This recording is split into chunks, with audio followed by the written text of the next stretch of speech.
Abbaa keenya nageenya araarri waaqayyoo lafa bakka jirtanitti isiniif haa baay'atu akka mooltan akkam yeroo daqiiqaa isaatii kana eddaani ani galanni waaqayyoof haa ta'u nagaa kootii akkasumas baga ayyaanaas yaa hoogan kabaja dursin ga'e amiin amiin wajjumaan uyyuu beekeenye dhiifama guddaa isinirraa fagaachuu kootii fi haaluma jireenyatu iyyuu isinirraa na fageesse malee baay'ee lapheerraa isin qaba kanaaf maqaa waaqayyootiin dhiifama kanaaf guutanii isinirraa fagaachuu kootii isin gaafachaa har'a immoo kanan karaa keessan deebi'ee ibsamu naa cubbuu kootii fi sigdaa soomaa fi sigdataa isin biraa fudhadheen ture kanaaf isin biraa fudhadhes immooyyuu soomaa duukaa soomee duukaa yookiin immoo sooma raajotaa duraadha.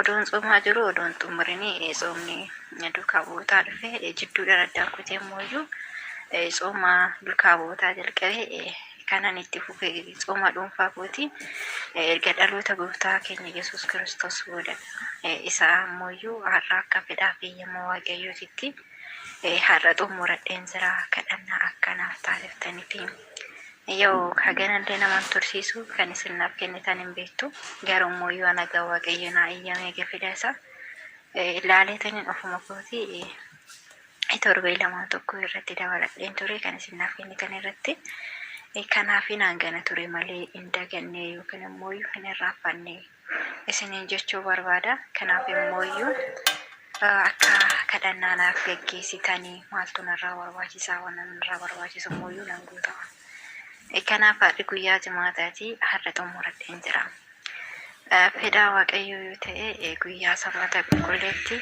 odoo kadhannaa naaf taasiftanii yoo ta'es baatee boruu yoo ta'uu baatee guyyaa sanbataatitti kadhannaa naa geggeessaa hageessiniif kadhannee yookiin immoo cubbuu keessanirraa akka eeggamtu si taasisnaan jettanitti soomni koo akkuma itti fufetti jira isiniin jechuu barbaadeetiniin kanaaf waaqayyo immooyyuu nama ulataa keessan deebisu nu haa taasisu nama biyyatti galee nama ijaa wal argu nu haa taasisu guddaa isaanuuf jiraadha yeroo hundumaayyuu nutis immooyyuu nama miila keessan jalatti bulu nu haa taasisu isinis immoo nama umurii dheeratu umurii nuuf dheeradha akkanumatti nurra jiraadha isiniin jedha abbaa keenya kanaaf wanti narraa barbaachisu yoo jiraate immooyyuu ani nan guuta anna narraa barbaachisu hundumaayyuu natti himaati maqaa cophatillee immooyyuu hin gaawwaasumaanii ishumatuyyuu naan kaasa isiniin jechuu barbaadeetiniin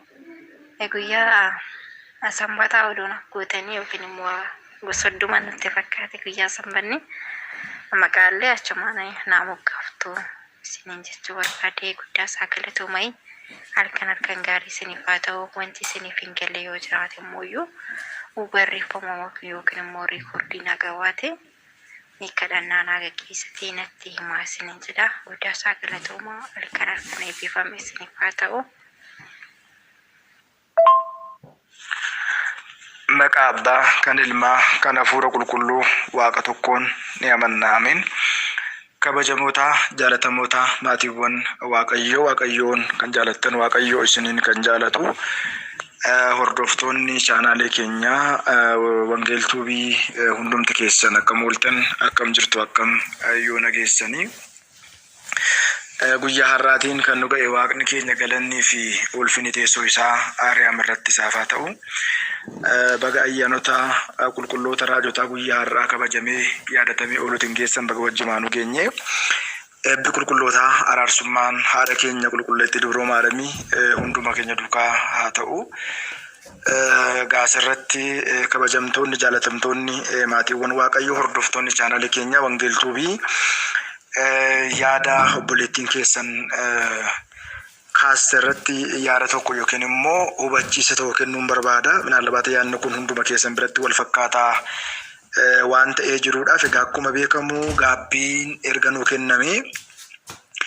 erga gaabbii keenya fudhannee fiixaan baasnee xumuruudha kan qabnu minaalbaata haalonni nuuf hin mijanne akka nuti hin xumurre yookiin immoo akka nuti fiixaan hin baasne wantoonni garaagaraa jiraachuu danda'u kun ifadha haa ta'u immoo malee egaa akkuma beekamu gaabbii addaan kunnee itti fufnee gidduu gidduutti soomaa gidduu gidduutti dhiisaa hin soomnu hin sagannu hin kadhannu waan ta'eedhaaf amma danda'ametti haalonni hin mijanne haalonni baay'ee rakkisoo ta'an haalonni baay'ee ulfaatoo ta'an nu quunnamuu danda'u gaabbii keessatti keessumaa immoo namni hunduu beekuu kan qabu biyya rabaa teessanii yookiin immoo biyya ala teessanii gaabbii gaafas hin fudhattanii waan gaarii qofaatu na quunnama.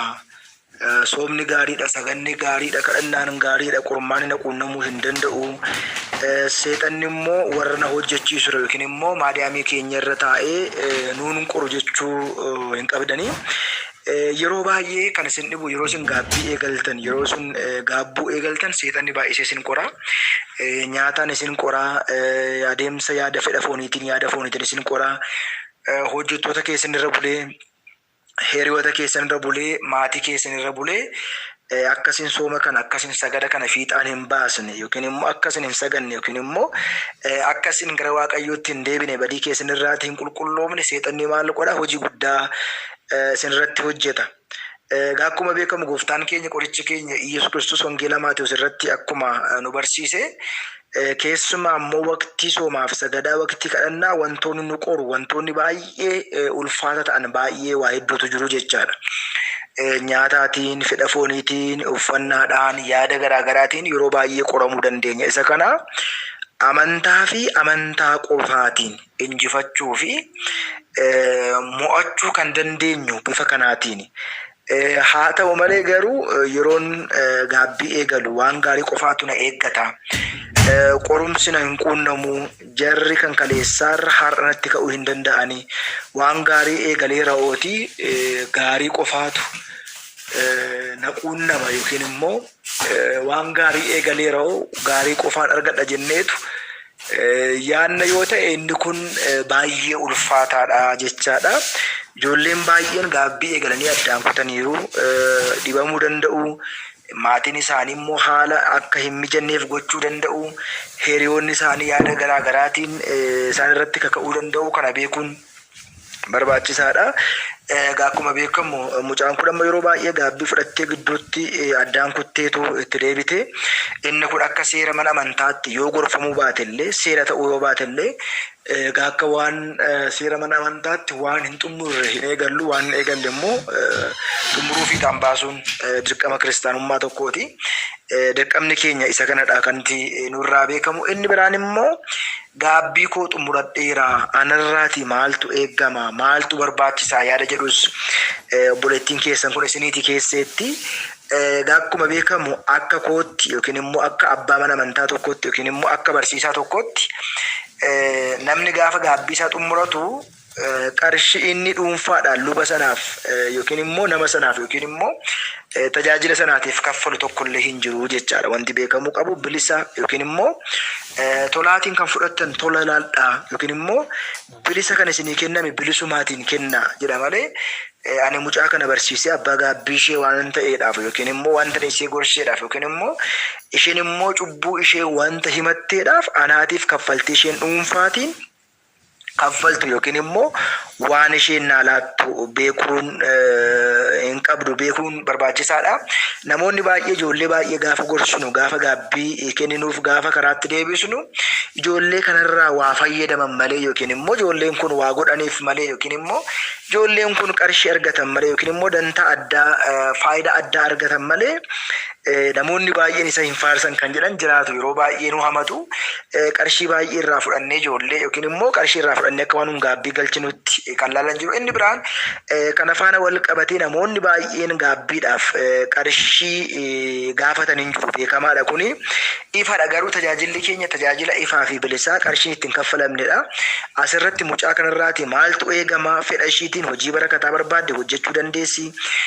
Hiyyeessotaatiif kennuu dandeessi. Asiraatii fi bakuraatii waaqayyoo kaffaluu dandeessi. Mana waaqayyoodhaaf kennaa wayii kennuu dandeessi. Hangafa kennaa kurnee waaqayyoo yookiin immoo bakuraatii fi qadaamaatii waan argattirraatii mana waaqayyootii kennuu dandeessi malee Anaaf akka dhuunfaa kootti wanti naaf barbaachisu hin jiru. Isheenis sirraatti akka hubattu kan isinii waraabe.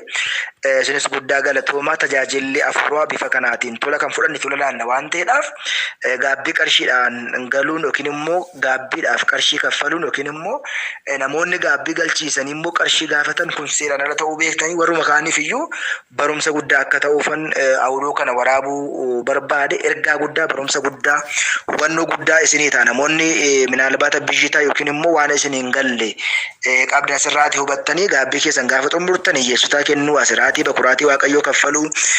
Inni biraan immoo gama keenyaatiin miseensa waldaa ta'uudhaan tajaajilamuudhaan gadhumaatti cunee dhaabachuudha. Akkuma kana gaabbii galuudha. Seeraa fi heera gaabbii barreetti deddeebi'uun barbaachisa.